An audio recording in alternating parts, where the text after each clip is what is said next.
I said get on your knees now.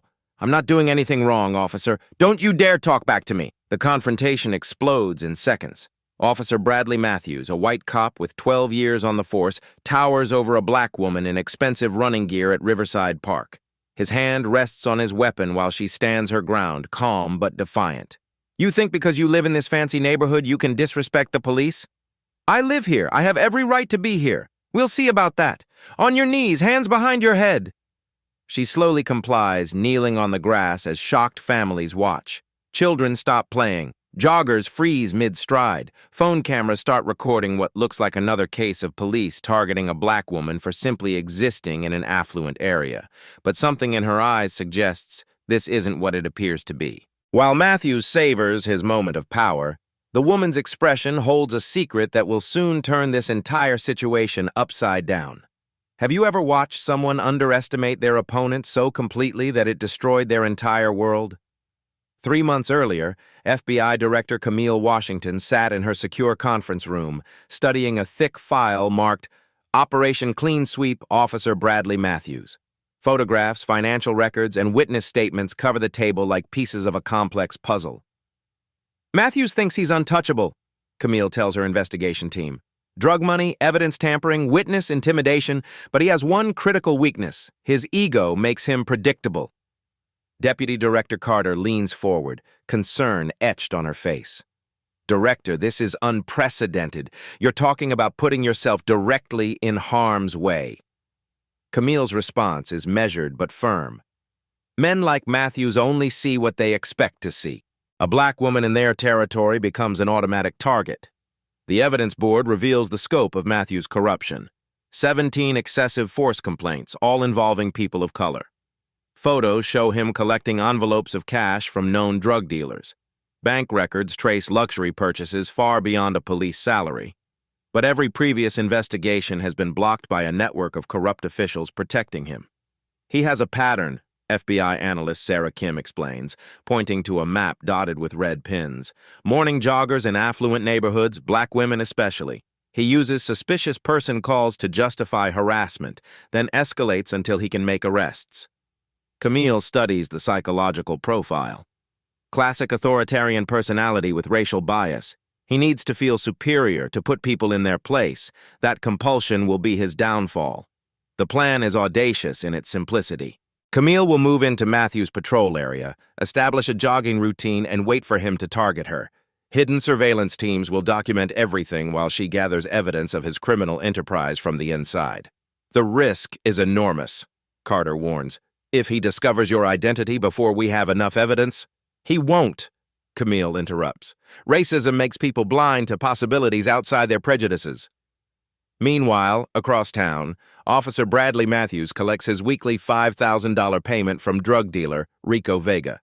What Matthews doesn't know is that Vega has been a DEA informant for 6 months, recording every transaction. Keep my corners clean, I keep the feds off your back, Matthews says, pocketing the cash. His partner, Officer Tony DeLuca, stands watch while they conduct business in broad daylight. Matthews' arrogance extends beyond simple corruption. He's built a network of dirty cops, crooked lawyers, and complicit supervisors who ensure his crimes never see courtrooms. To him, the badge isn't about serving and protecting. It's a license to take whatever he wants from people he considers beneath him. The FBI thinks they're so smart, Matthews brags to DeLuca later. They'll never touch us. We own this neighborhood. We own the judges. We own the system. But the system Matthews thinks he controls is already closing in around him. Federal surveillance teams photograph every meeting, record every conversation, track every dollar. What feels like absolute power to Matthews is actually a carefully monitored cage, and he's about to walk directly into the trap Camille has set. The final piece falls into place when Camille moves into the luxury condo overlooking Matthews' patrol route. Hidden cameras and recording equipment turn her new home into a command center. Backup teams position themselves in unmarked vehicles throughout the neighborhood. As Camille laces up her running shoes for the first time in enemy territory, she reviews the operation one final time. Every detail has been planned, every contingency prepared for. Matthews has spent 12 years believing he's untouchable. In 48 hours, that illusion will be shattered forever. The morning of the operation arrives with perfect weather, clear skies and light traffic that will ensure maximum visibility for what's about to unfold. In her condo overlooking Riverside Park, Director Camille Washington receives final briefing updates through her encrypted earpiece while putting on her running gear. "All surveillance teams in position," Agent Miller reports from his concealed location. "Body cameras active, backup units staged, media monitoring systems online. Director, you absolutely sure about this approach?" Camille adjusts her hidden recording device, perfectly disguised as a premium fitness tracker that any affluent jogger might wear. Matthews has destroyed 47 innocent lives over 8 years. Today we document his crimes and end his reign of terror. She performs one final equipment check. The recording device captures both audio and video, her emergency beacon can summon immediate backup, and her real FBI credentials wait in her sports bra for the moment of ultimate revelation. Every detail has been rehearsed dozens of times. Deliberately, she leaves her civilian identification in the car. This isn't an oversight. It's strategy. Matthews needs multiple opportunities to commit felonies on camera, and an ID check will be one of his first demands. "Remember, Director," Deputy Director Carter's voice crackles through the earpiece, "we need him to escalate voluntarily. Any hint that you're baiting him could compromise the entire operation." "Understood." Matthew's psychology profile is clear. His racism and need for dominance will drive the escalation. I just need to exist in his territory. Across town, Officer Bradley Matthews begins his shift the same way he has for months, by collecting his weekly envelope of corruption money. Drug dealer Rico Vega hands over $5,000 in cash, completely unaware that federal agents are recording every transaction from 3 different angles. "Keep my corners clean, I keep the feds off your back," Matthews says, pocketing the bills with practiced ease. His partner, Officer Tony DeLuca, stands watch while they conduct their illegal business in broad daylight, their arrogance making them careless. "Speaking of feds," Matthews grins, "got another uppity one in my territory. Black woman, expensive gear, thinks she owns the neighborhood. Time to remind her how things really work around here." DeLuca chuckles. "Same routine? Always works? Suspicious person calls, escalate until I can justify arrest, then we see how much respect she has after spending a night in booking." What Matthews doesn't realize is that Rico Vega has been a federal informant for 6 months, and every word of this conversation is being transmitted directly to FBI headquarters. The evidence of premeditation will be crucial for federal prosecutors. Matthews radios his corrupt dispatcher, Sergeant Mills, with a completely fabricated report. "Dispatch, this is Unit 142. I've got reports of suspicious activity near Riverside Park.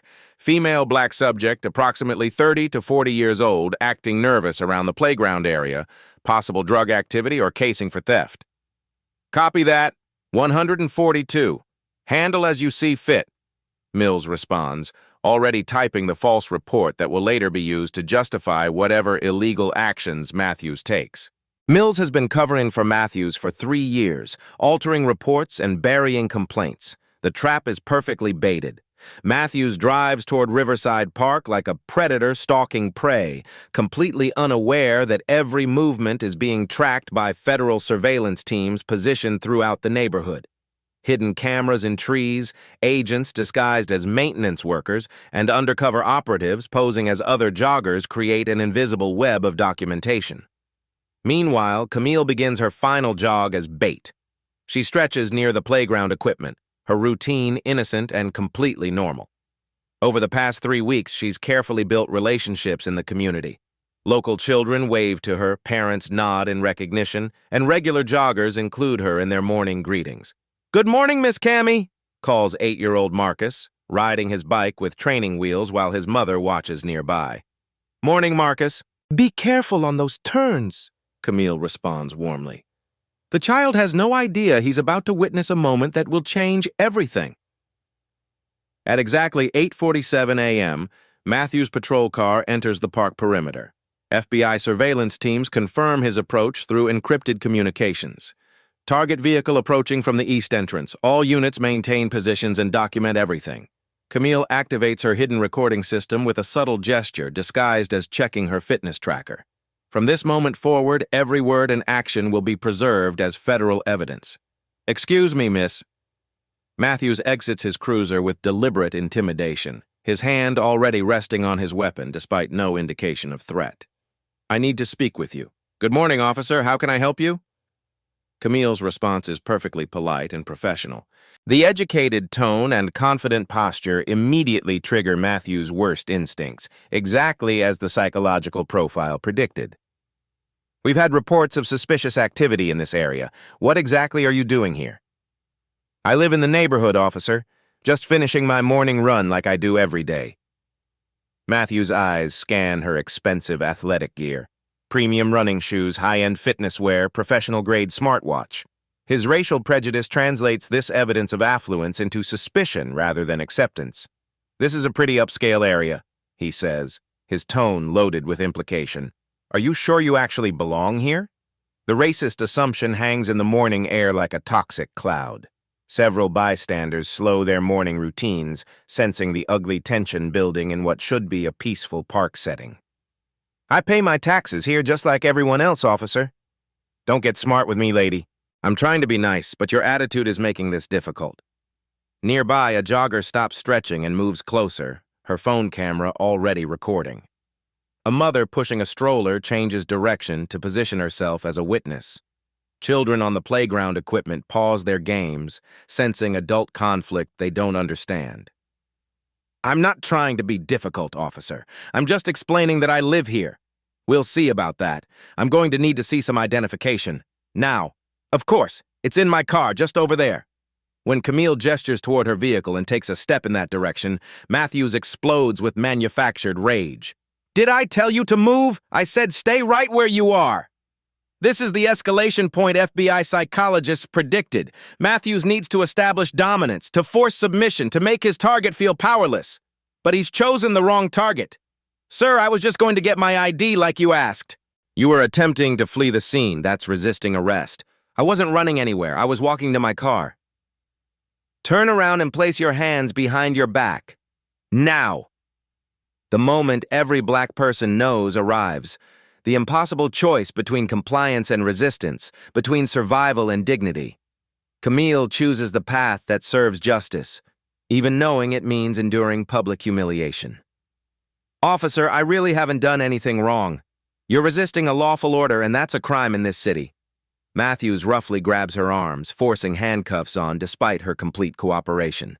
The metal clicks echo across the increasingly silent park as more witnesses stop their morning activities to document this escalating injustice. This is what happens when people don't show proper respect for law enforcement, Matthews announces loudly, ensuring his words carry to the growing crowd of witnesses. But his most degrading act is yet to come. Get down on your knees! The brutal command cuts through the morning air like a blade. Children gasp and move closer to their parents. Adults freeze in horror at the public humiliation unfolding before them. Officer, please, there's no need. I said get on your knees. Don't make me repeat myself. Camille slowly lowers herself to the grass, maintaining as much dignity as possible while kneeling in handcuffs before dozens of witnesses. The image is seared into every phone camera, every witness memory, every federal surveillance device. Matthews towers over her kneeling form, savoring his moment of absolute power.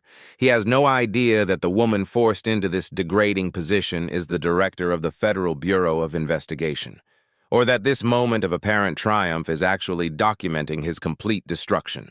Maybe this will teach you some humility about how things work around here, he sneers, keeping her in the kneeling position for nearly 3 minutes while additional patrol units respond to his backup request. In those 3 minutes, phone recordings spread across social media platforms like wildfire. #Black woman kneeling begins trending nationally. News outlets start picking up the footage. Congressional offices receive constituent calls demanding investigation. Hidden in the distance, unmarked federal vehicles move into final positions. FBI agents disguised as concerned citizens begin approaching the scene, ready to intervene if Matthews escalates to physical violence. But Camille's subtle hand signals tell them to maintain distance. She needs complete documentation of his criminal behavior. Officer Sarah Carter arrives as backup, immediately recognizing that something is deeply wrong with this arrest. She approaches Matthews quietly. Brad, what do we have here? What's the probable cause? Suspicious behavior, resisting arrest, failure to comply with lawful orders. Matthews rattles off his standard list of fabricated charges. I'm not seeing any evidence of criminal activity. Carter responds carefully, knowing her body camera is recording everything. She was acting nervous, had an attitude, and tried to flee when questioned.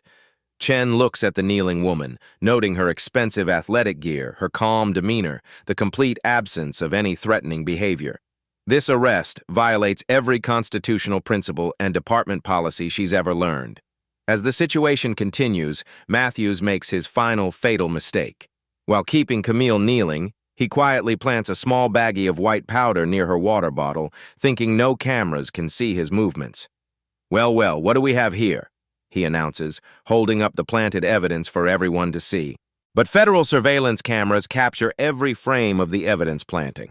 The moment that will send Matthews to federal prison for decades has just been recorded in high definition from multiple angles. As Matthews forces Camille to her feet and escorts her toward his patrol car, federal agents disguised as joggers and dog walkers document every step. The most powerful law enforcement official in America has just been illegally arrested, and the perpetrator has no idea what storm he's unleashed. The hunter has become the hunted, but Matthews still believes he's won another victory against someone he considers powerless. In less than 24 hours, this delusion will be shattered forever. At Metro Police Headquarters, the booking process begins with routine efficiency that masks the extraordinary events about to unfold. Corrupt Sergeant Mills prepares falsified paperwork while Matthews fabricates a detailed arrest report, each lie documented by federal surveillance equipment hidden throughout the facility. Drug possession, resisting arrest, assault on a police officer, disorderly conduct. Matthews dictates to the booking clerk, his confidence absolute. He's done this 47 times before with other victims, and the system has always protected him. Meanwhile, 3 blocks away, FBI tactical teams are already mobilizing. Federal warrants are being signed by judges who've been briefed on Operation Clean Sweep. Evidence compiled over 3 months is being organized for immediate deployment. The largest federal law enforcement response in the city's history is beginning to move. Director Washington's location confirmed at Metro PD booking, Agent Miller reports through encrypted channels. All surveillance data is being compiled in real time. We have everything we need for prosecution. But Camille's ordeal is far from over. The plan requires Matthews to complete his pattern of criminal behavior, and booking is where his worst violations typically occur. You picked the wrong neighborhood to run your little games, Matthews tells her as they walk through the police station corridors. A couple hours in a cell might teach you some respect for authority. Booking Sergeant Davis, one of the few honest cops remaining in the precinct, processes Camille's fingerprints through the federal database. His computer screen immediately flashes red with warnings. Federal employee, high security clearance, notify FBI headquarters immediately. Davis's face drains of color as he reads the alert. He glances at Camille, then at Matthews, then back at his screen. The magnitude of what's happening hits him like a physical blow. Sergeant Mills, Davis calls out, his voice shaking. I need you to see this right now. But Mills is too busy coordinating with Matthews to pay attention. They're already planning the next phase of their standard routine. The interrogation room intimidation that usually convinces victims to accept plea deals for crimes they didn't commit. Let's see how tough she is after a few hours in holding, Mills chuckles. Funny how people's attitudes change when they realize nobody's coming to help them. What they don't realize is that help isn't just coming.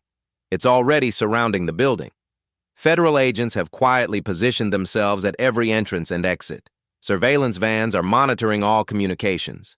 The entire precinct is effectively under federal observation. In the interrogation room, Matthews begins his standard intimidation routine, unaware that hidden FBI cameras are documenting every word for federal prosecutors. Here's how this works, Matthews explains, settling into his chair with practiced arrogance. You're looking at serious charges. Drug possession in a school zone carries a mandatory minimum. Resisting arrest, assault on an officer, we're talking real prison time. Camille maintains her cover perfectly, playing the role of a frightened civilian while internally cataloging each criminal violation. False imprisonment, extortion, civil rights violations under color of law. The charges against Matthews are mounting by the minute. But I'm feeling generous today, Matthews continues. Maybe we can work something out. community service, probation. Keep this off your record. Of course, that kind of consideration requires appreciation. What kind of appreciation? $10,000, cash, and you forget this whole thing happened. The bribery attempt is captured in crystal-clear audio and video. Federal prosecutors will later call this moment the smoking gun that proved Matthews' systematic corruption. What if I can't pay that much? Matthews leans forward, his true nature fully revealed. Then you'll learn what prison is really like for people who think they're better than everyone else. And trust me, the guards know how to handle attitude problems. The threat of violence while in custody adds another federal charge to Matthews' growing list of crimes. But he's far from finished. Of course, there might be other ways to show appreciation, he suggests, his implication unmistakable. Depends how badly you want to avoid those felony charges. Sexual coercion under color of authority, another federal crime captured on recording. Matthews has no idea he's systematically destroying his own life with every word. Meanwhile, Chief Rivera's phone explodes with calls from federal officials, city council members, and media outlets. The footage from the park has gone viral, generating hundreds of thousands of views and shares across social media platforms. Chief Rivera, this is Deputy Director Carter, Federal Bureau of Investigation. We need to discuss the arrest of one of our personnel immediately. I'm sorry, what? FBI personnel? There must be some mistake. There's no mistake, Chief. Your Officer Matthews has just arrested FBI Director Camille Washington. I strongly suggest you get to your precinct immediately. The phone call that ends careers has just been made. Chief Rivera's face goes white as he processes the implications. His department has just declared war on the federal government, and he's about to lose catastrophically. Across the precinct, dominoes begin falling in rapid succession. Sergeant Davis finally manages to get Mills's attention, showing him the federal alert on his computer screen. Mill's reaction is immediate and visceral. He stumbles backward, knocking over a chair. This can't be right. Mills whispers, staring at the screen. She was acting like... Acting like what, Sergeant? Davis demands. Acting like a person who deserves basic human dignity.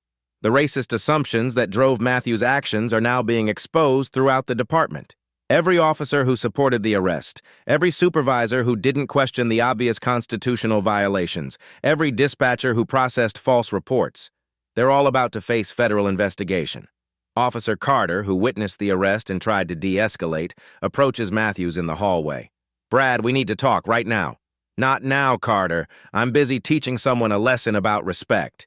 You need to stop whatever you're doing immediately. That woman you arrested, she's FBI Director Camille Washington. Matthews laughs dismissively. Right, and I'm the Attorney General. You're too gullible, Carter. Chen grabs his arm, forcing him to stop. I'm serious, Brad.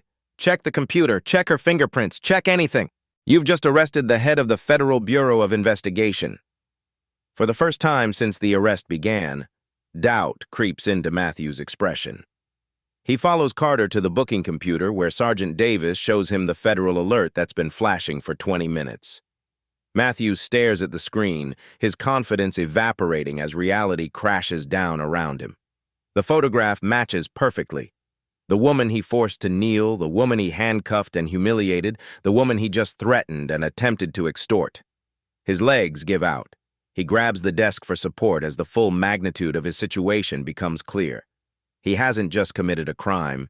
He's committed dozens of federal crimes against the most powerful law enforcement official in America, all while being recorded by federal surveillance equipment. This can't be happening, he whispers. This can't be real. But it is real. And it's about to get much worse. Outside the precinct, FBI vehicles are taking positions. Inside, federal agents are preparing to execute arrest warrants. The corrupt network that has protected Matthews for years is about to crumble in a matter of hours. Chief Rivera arrives at the precinct to find chaos. Officers are panicking, supervisors are destroying documents, and the entire command structure is collapsing as everyone realizes they're about to face federal investigation. The hunter has become the hunted, and there's nowhere left to run. In Chief Rivera's office, the moment of truth arrives with devastating clarity. Camille reaches into her sports bra and produces her real FBI credentials, a gold badge and identification card that instantly transforms the entire situation. Director Camille Washington, Federal Bureau of Investigation, she announces calmly, her voice carrying the authority of someone who commands the most powerful law enforcement agency in the world. The revelation hits like a nuclear bomb. Matthews, who moments earlier was savoring his power over a kneeling woman, now stares at credentials that represent everything he's spent his career trying to avoid: federal oversight, real accountability, and justice that can't be bought or intimidated. "This has to be fake," Matthews stammers, his world collapsing in real time. "This can't be real, you're just some—" But Chief Rivera's pale face confirms what Matthews refuses to accept. The chief has seen those credentials before, in federal briefings and joint task force meetings. They're absolutely authentic. "Operation Clean Sweep, Officer Matthews," Camille explains with surgical precision. 3 months of federal investigation into your criminal enterprise. Every bribe, every planted evidence case, every civil rights violation, all documented and ready for prosecution. The pieces start falling into place with horrifying clarity. FBI agent Miller enters the office, no longer disguising his federal authority. Behind him come more agents, each carrying boxes of evidence that represent months of meticulous investigation. "Bradley Matthews, you're under arrest for conspiracy, drug trafficking, extortion, civil rights violations under color of law, and racketeering," Miller announces, producing federal arrest warrants. Matthews' face cycles through disbelief, panic, and desperate calculation. Wait, this is entrapment. You set me up. This whole thing was planned." "Every word you spoke was your choice," Camille responds. "Every action you took revealed your true character. We simply provided the opportunity for you to expose yourself." The scope of the operation becomes clear through rapid revelations that shatter Matthews' understanding of reality. The bystanders in the park weren't random witnesses. They were federal agents documenting everything. The children who waved at Camille weren't just friendly neighbors. Some were family members of FBI personnel, part of her carefully constructed cover identity. Most devastating of all, Rico Vega steps into the office, no longer playing the role of drug dealer. "DEA agent Ricardo Vega," he introduces himself to Matthews' horror. "Thanks for all those recorded conversations about corruption. Federal prosecutors love audio evidence." Matthews literally stumbles backward, his hand reaching for a chair to steady himself. His biggest source of illegal income was federal law enforcement all along. Every bribe, every protection scheme, every criminal conspiracy, all recorded and documented by the very people he thought he was controlling. "The jogging route, the expensive gear, the confident attitude that triggered your racism," Camille continues, "all designed to activate your predatory instincts. We studied your psychological profile for months. You're remarkably predictable when your prejudices are activated." Deputy Director Carter arrives with additional evidence that transforms Matthews' mounting panic into complete despair. Financial records showing his illegal assets, recorded conversations proving conspiracy, witness statements from his previous victims. The mountain of evidence is overwhelming. 47 victims over 8 years, Carter announces. Drug money totaling $2.3 million. Civil rights violations that will send you to federal prison for decades. The media explosion begins immediately. News outlets across the country pick up the story of an FBI director conducting an undercover operation that exposed systematic police corruption. Social media platforms crash from the volume of shares and comments as the footage goes viral globally. FBI director takes down corrupt cop ring while undercover dominates every news cycle. The story transcends local crime to become a symbol of accountability and justice prevailing over corruption and racism. But the most satisfying moment comes when Matthews finally understands the true scope of his defeat. Officer DeLuca is arrested simultaneously at his home. Sergeant Mills is handcuffed at his desk. The entire network of corruption that protected Matthews for years crumbles in coordinated federal raids. "You recorded everything," Matthews realizes, his voice barely a whisper. "From the very beginning, you were building a case. Every racist assumption, every civil rights violation, every moment you thought your badge made you untouchable," Camille confirms, "all documented with federal precision." The internet detectives emerge within hours, analyzing every frame of the viral footage with new understanding. Comments flood social media. "Did you see her check her watch at 2:15? Her calm expression makes sense now. She was in control the entire time." The phrase "getting Washingtoned" enters popular culture immediately, describing someone who underestimates their opponent so completely that it leads to their total destruction. Memes proliferate, showing Matthews' shocked face alongside captions about karma and justice. Meanwhile, the constitutional violations pile up like evidence in a federal courtroom. Illegal detention, racial profiling, evidence planting, bribery, extortion, sexual coercion, each crime captured in high-definition video and audio by federal surveillance equipment. "This isn't just about you," Camille tells Matthews as handcuffs click around his wrists. "This is about every person you've terrorized, every family you've destroyed, every community you've traumatized with your badge." The power dynamic has completely reversed. The man who forced a woman to kneel in public humiliation now faces decades in federal prison. The racist who assumed superiority based on skin color discovers that intelligence, preparation, and justice recognize no racial boundaries. As Matthews is led away in federal custody, the true genius of Camille's operation becomes clear. She didn't just catch one corrupt cop. She used his own prejudices and criminal compulsions to expose an entire network of corruption that had operated with impunity for years. The hunter became the hunted, but the prey was actually the predator all along. Within 48 hours of Matthews' arrest, the largest federal corruption investigation in the city's history unfolds with devastating efficiency. FBI raids hit 23 locations simultaneously. Corrupt officers' homes, evidence lockers, safe houses where bribes were stored, and the offices of lawyers who helped cover up crimes for years. The scope of Operation Clean Sweep expands beyond anyone's expectations. What began as an investigation into one corrupt cop reveals a criminal enterprise involving 47 officers, 12 prosecutors, 6 judges, and millions of dollars in stolen drug money flowing through a network that spans the entire justice system across multiple jurisdictions. Matthews sits in federal holding, still wearing his orange jumpsuit, facing FBI interrogators who present evidence so overwhelming that denial becomes impossible. Every conversation recorded, every financial transaction traced, every victim identified and ready to testify in federal court. "Let's start with Rico Vega," Agent Miller begins, placing thick audio transcripts on the metal table. 3 years of recorded conversations where you discuss splitting drug money, intimidating witnesses, and planting evidence on innocent citizens. Your own words, Officer Matthews, captured in high-definition audio. The psychological breakdown begins immediately.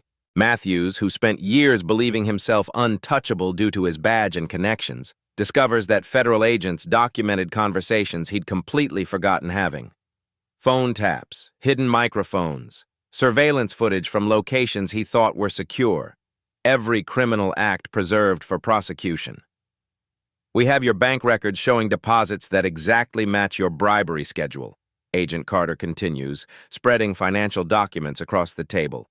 Luxury car purchases, expensive vacations to Europe, private school tuition for your children, all paid with dirty money while you arrested innocent people for drug crimes you knew they didn't commit. The evidence room contains 12 bankers' boxes of documentation that took federal forensics teams months to compile. Financial investigators traced every dollar Matthews stole, every asset purchased with corruption money, every family member who unknowingly benefited from his criminal enterprise. The federal government will seize everything under asset forfeiture laws, leaving his family destitute and homeless. The interrogation videos released through court proceedings show Matthews' complete psychological collapse as the scope of federal evidence becomes clear. The man who terrorized communities for 8 years breaks down crying when shown footage of himself planting drugs on teenagers whose lives he destroyed for arrest statistics. "Please," Matthews begs in one recorded session, "my wife doesn't know anything. My kids don't deserve this. Can't we work something out? I can give you bigger fish, more important people." But federal prosecutors aren't interested in deals. The evidence is too overwhelming, the crimes too serious, the public demand for justice too intense for plea negotiations that might reduce his sentence significantly. Meanwhile, Matthews' victims emerge from years of enforced silence to tell their stories in congressional hearings that grip the nation. The hearing room is filled with testimony that reveals the true human cost of his crimes: lives destroyed, families torn apart, communities terrorized by badges that were supposed to protect them from harm. Maria Santos, A single mother, Matthews arrested on fabricated drug charges 3 years earlier, addresses the committee with devastating emotional impact. He planted cocaine in my purse while my children watched from his patrol car. I spent 6 months in jail, lost my job, lost my apartment. My kids went into foster care because Officer Matthews wanted to make his monthly arrest quota look good to his supervisors. Her testimony, broadcast live across multiple networks, generates millions of social media responses. Viewers share their own stories of police harassment, creating a national conversation about systemic abuse of power that extends far beyond Matthews' individual crimes. The ripple effects multiply exponentially across social media platforms. The footage of Camille being forced to kneel has generated over 500 million views across all platforms within the first month. Documentary filmmakers compete aggressively for exclusive rights to tell the complete story. Netflix announces a limited series starring Academy Award-winning actors. Hollywood agents flood Camille's FBI office with movie deals worth tens of millions of dollars. But the most powerful response comes from other police departments nationwide, where chiefs watch the footage and realize their own departments could harbor similar corruption networks. Internal affairs divisions launch comprehensive investigations. Officers who previously stayed silent about corruption begin coming forward with information about colleagues they've suspected for years. The Washington effect has become a recognized phenomenon in law enforcement circles across America. Corrupt cops suddenly become paranoid about potential federal investigation lurking behind every arrest. Anonymous tip lines overflow with reports of police misconduct as citizens gain confidence that their complaints might actually result in accountability.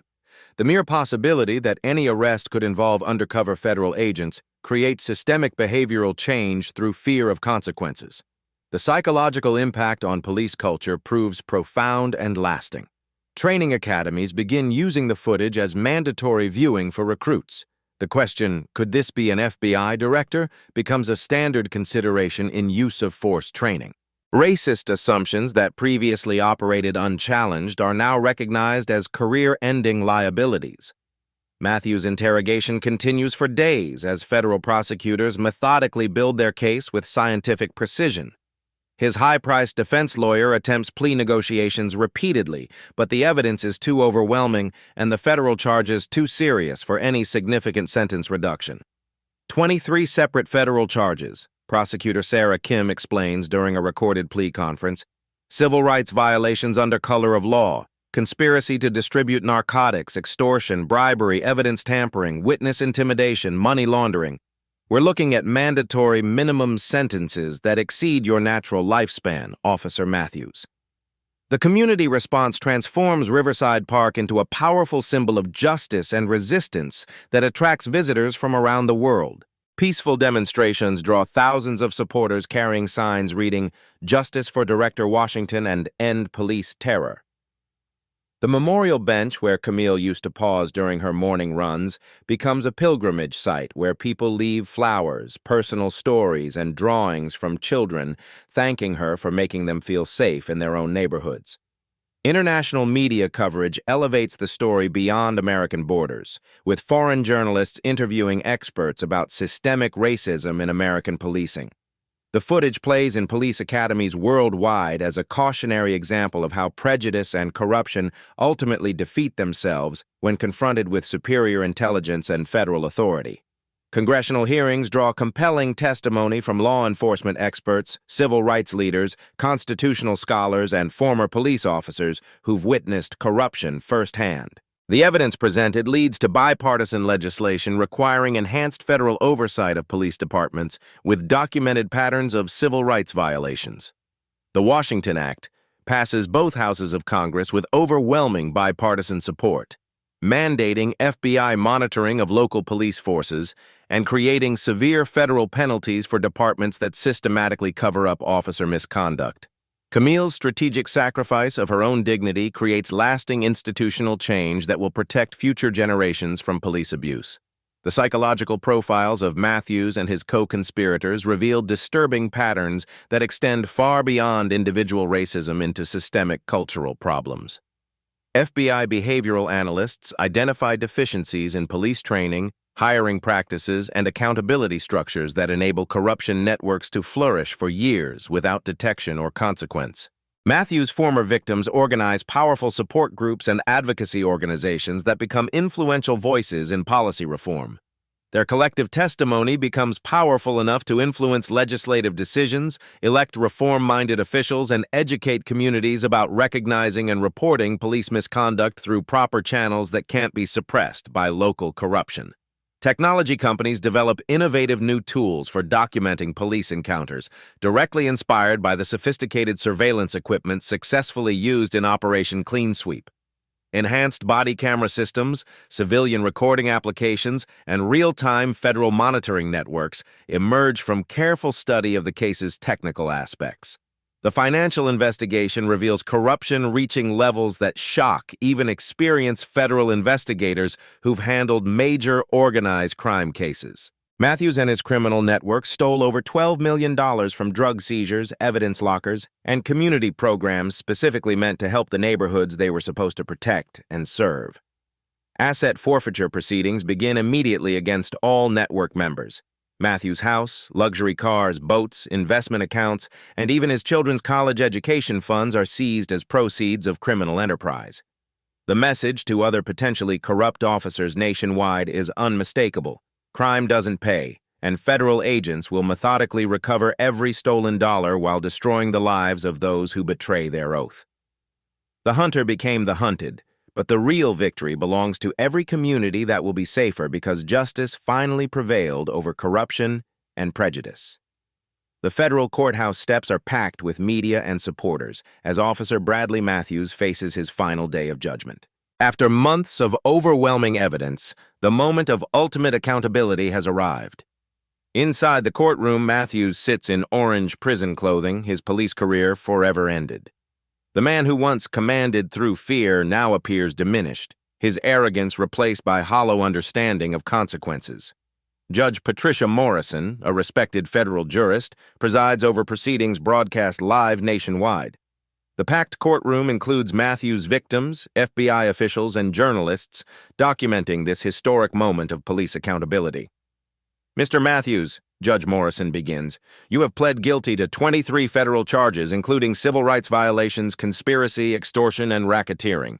These crimes represent systematic betrayal of your oath to protect and serve.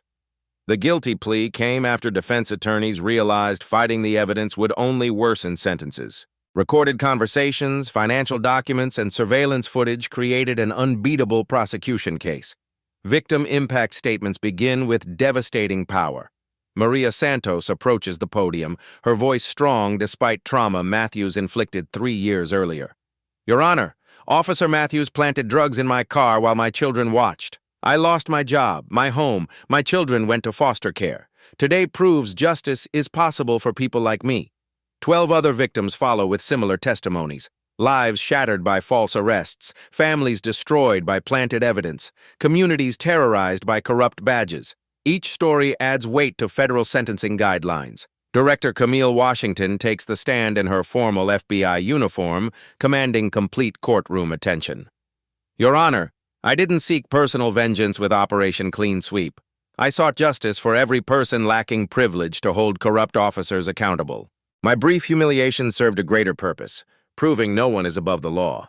Her testimony resonates beyond the courtroom through live broadcasts and social media, generating millions of views as dignity triumphs over degradation. Matthews' attorney makes a desperate plea for leniency, arguing systemic problems created his client's behavior.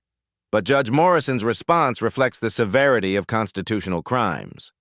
Mr. Matthews, your actions weren't mistakes. They were deliberate crimes against the Constitution you swore to defend. Evidence shows systematic targeting of minorities and complete disregard for civil rights. The sentence delivers complete justice. Matthews receives 25 years in federal prison without parole, plus 5 years supervised release. Financial penalties include total asset forfeiture and $12 million victim restitution. Furthermore, you are permanently barred from law enforcement, security work, or public trust positions. Your pension is forfeited, and you will register as a convicted felon for life. The gavel falls with finality echoing nationwide.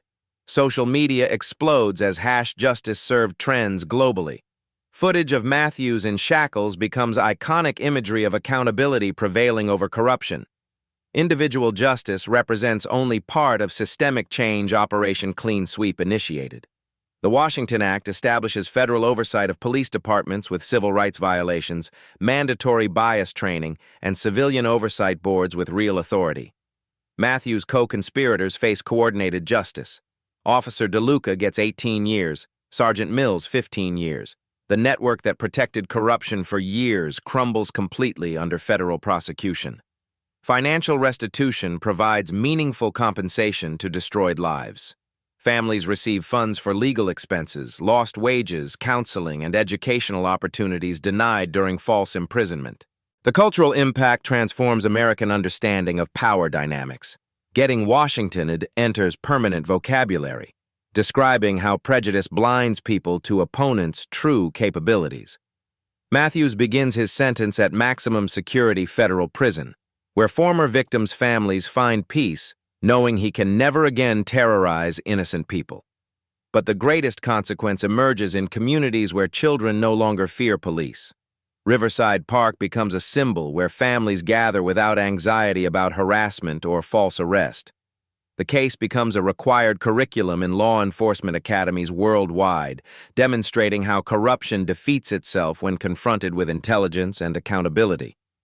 International observers study American police reform efforts inspired by the case. Other countries implement similar oversight programs based on lessons learned from Operation Clean Sweep.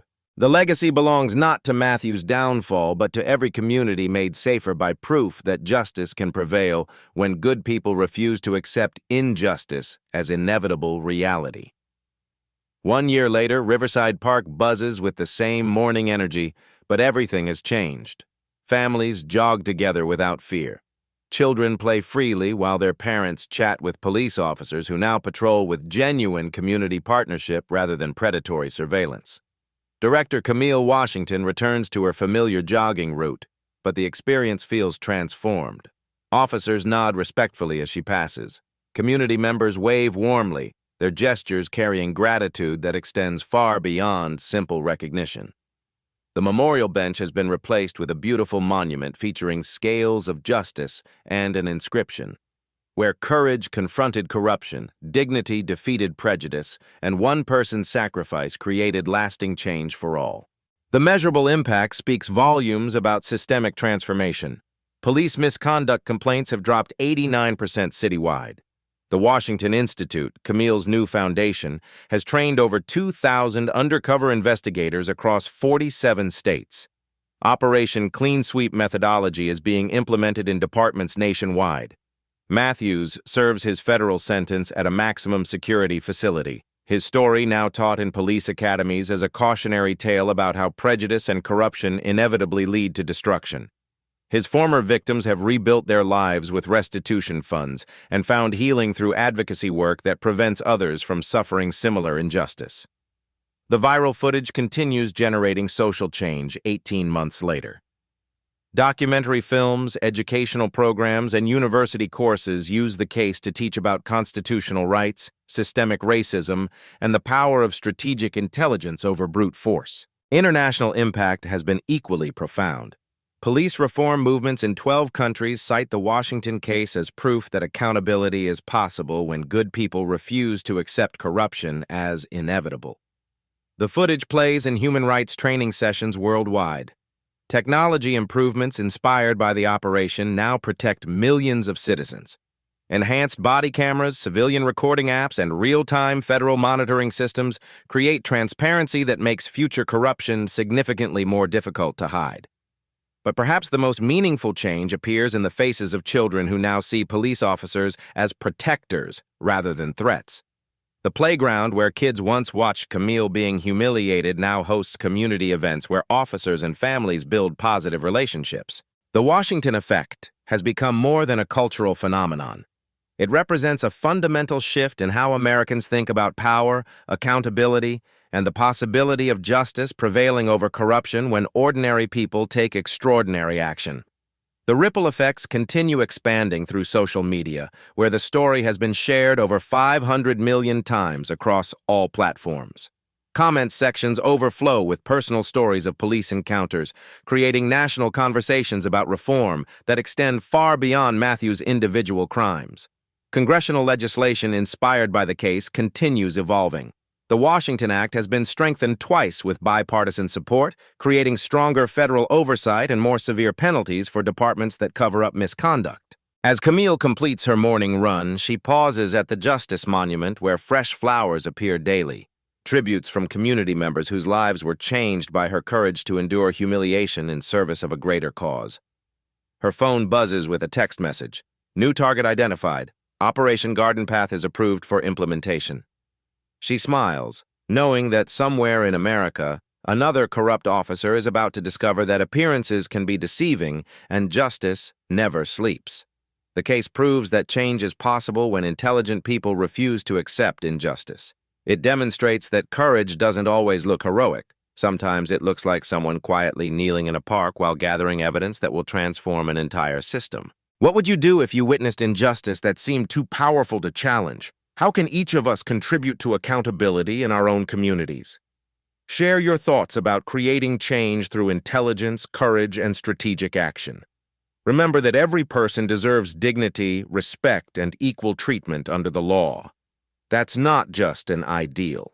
It's our shared responsibility as citizens of a democracy that only works when good people take action against corruption and prejudice. Subscribe to Black Voices Uncut for more stories proving that justice is possible when we refuse to accept inequality as inevitable. Like this video if you believe accountability should apply to everyone regardless of their position or authority. The story of Director Washington and Officer Matthews reminds us that power without accountability is tyranny, but intelligence combined with courage can defeat even the most entrenched corruption. Never underestimate someone based on appearance. You never know who might be watching, recording, and ready to serve justice. At Black Voices Uncut, we don't polish away the pain or water down the message. We tell it like it is because the truth deserves nothing less. If today's story spoke to you, click like, join the conversation in the comments, and subscribe so you'll be here for the next Uncut Voice.